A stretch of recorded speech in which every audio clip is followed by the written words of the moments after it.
The Sims makes it incredibly easy to make movies. I think everyone knew that you could make movies with the game. I don't think we realized that you could tell a story. Then all of a sudden you notice, wow, there's this whole community out there that are making these movies.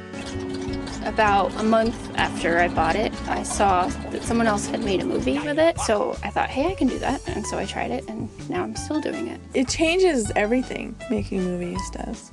Now it's a true tool. It's a vehicle of expression through movies. There are lots of different ways that people approach making movies. And my favorite ideas I've gotten from actual objects within the game, and then kind of building the set around that. I need to plot it out, I need to write it down, really just to get my, my brain flowing in terms of what I want to see visually. Don't make your stories too long. Focus on one idea and how to really expand on that one idea. My favorite movie that I made was about a flying pig. I got the idea by playing the game and seeing the flying pig, and that's pretty much all it's about. It's just different scenes of him flying through the sky. When you're building an environment for a movie, you really are going to be thinking in terms of L shapes and squares. You're going to want to make sure that it's all single story and that the second floor above that is completely empty but matching the wallpaper. Then you can go in and use some of the neighborhood objects. You can put down city buildings or rocks so that when your sim is walking outside, you have just this amazing background. I call it my 5-block radius. For movie making, it's best to build on residential lots. I try not to build community lots. They're neighborhood sims on community lots that you can't control and that come and go and walk through your shots and ruin them. If I want somebody, to really relate to a character, I'll do a nice slow push into that character's face. To end a scene, you want to pull that camera out, let your character leave the frame. That's a great moment to cut right there.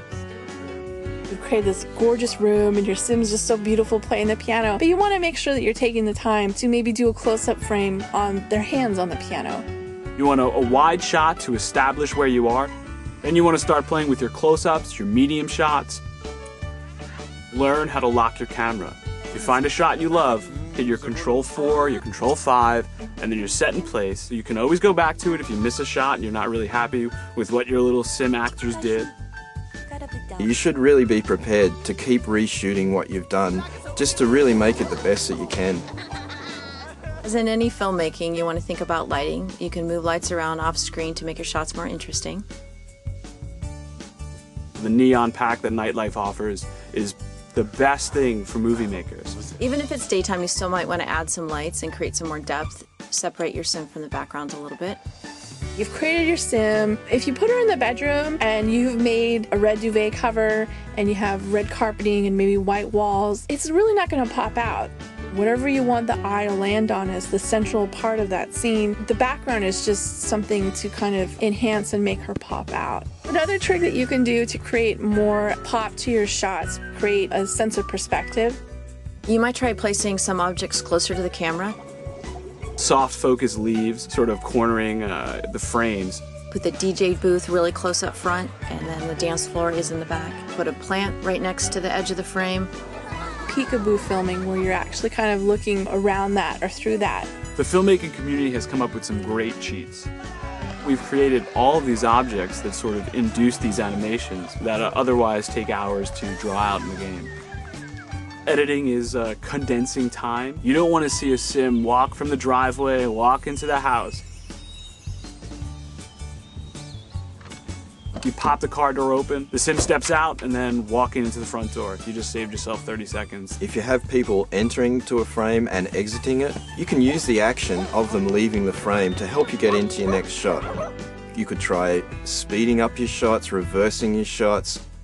Keep your shots moving. If you look at most movies, shots generally are never longer than a few seconds. Another really good thing to think about is your sound design. It has some amazingly great sounds in there, so really use them. Music really doesn't hurt to get it in there if you think your story needs it. The best advice that I can offer an aspiring sim movie maker, watch a lot of sim film. You get an idea of what can be done, and I guarantee you'll see something that'll trigger your own idea, your own story process. Never stop making new films. Just keep making them, because every time you do one, you'll learn something new. What it really did for me was allow me to be the armchair movie director. Sit back and direct my cast, all that crazy stuff that who am I, sitting alone in my apartment, have ever thought I'd be able to do.